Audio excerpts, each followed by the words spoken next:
We had a productive discussion with the trade unions yesterday. The key focus of the meeting was to look at next year's pay review body and the evidence that we submit to that. We want to work constructively with the unions in terms of the evidence that is submitted there, and obviously building on what has come out from the OBR and what is affordable to the wider economy.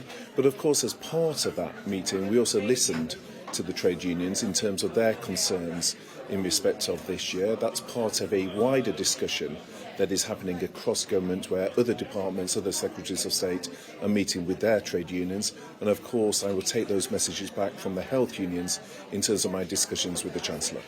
So what's the hold up here? Is it the Treasury that's holding things up? I mean, you seem keen to compromise on pay.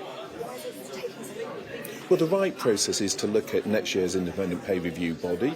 We believe as a government that the independence of the pay review body matters, and that is the right way forward. Indeed, the opposition have said that they themselves support the pay review body process. So it's right that we use that as the main mechanism, and we work together with the trade unions to recognise the cost of living pressures that there are on staff across the economy, but including within the NHS. So we want to get the evidence into the pay review body right and work constructively on that. But of course, as part of that discussion, the trade unions also emphasised that for them this year was also important.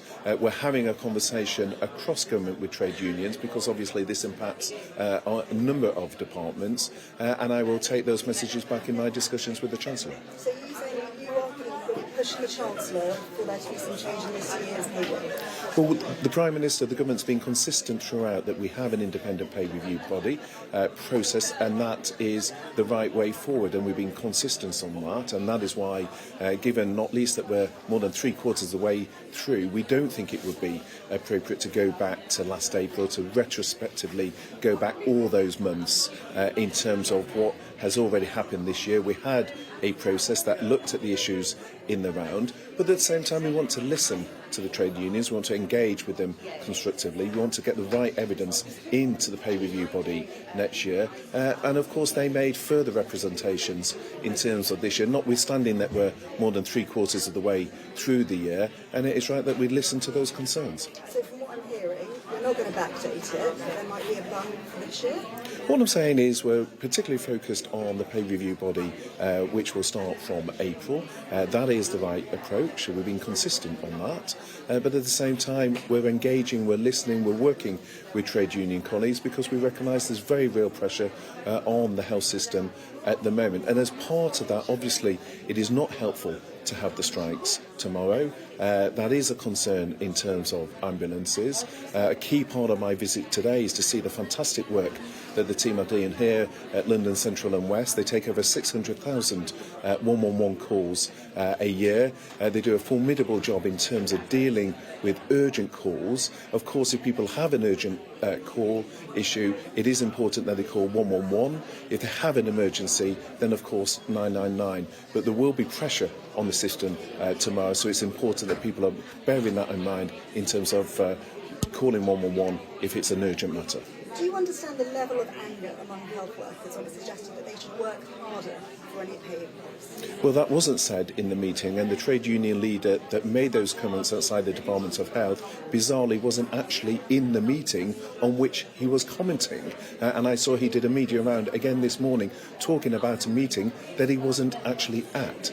But there is common ground with the trade unions in terms of how do we ensure that clinicians who are highly trained are focused on clinical work and not having to divert time on administration, on some of the frustrating tasks that they have to do. How do we get the right tech support to them? How do we work better across the system as a whole? So I think there's an important difference between working better, working in ways across the whole NHS family that ensure patients are treated in the right place at the right time, and that maximises the clinical skills, particularly of our nursing staff. And that is something that the trade unions themselves welcome in terms of ensuring that some of the things that are very frustrating for staff around, for example, technology, we work in a better way on that. That's very different to the comments that were made by someone who wasn't actually in the room about a meeting they hadn't actually attended.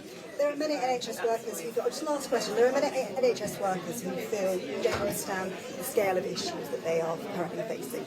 Do you recognise, and would you say the NHS is in crisis? Well, we recognised I gave a statement to the House of Commons yesterday recognising the very severe pressure, particularly emergency departments have faced. Of course, there's significant pressure as a consequence of flu. We've seen a 7-fold increase in the number of flu cases compared to last month, 100 times the number of people in hospital with flu compared to last year. And that, of course, comes on top of a high number of admissions from COVID and also a backlog in terms of delayed discharge as a consequence of the pandemic. And a further challenge of the spike in flu that we've faced is that also has an impact in terms of supply, because staff absence is also higher when you have those flu spikes. So we've had a number of factors come together that's created very significant pressure.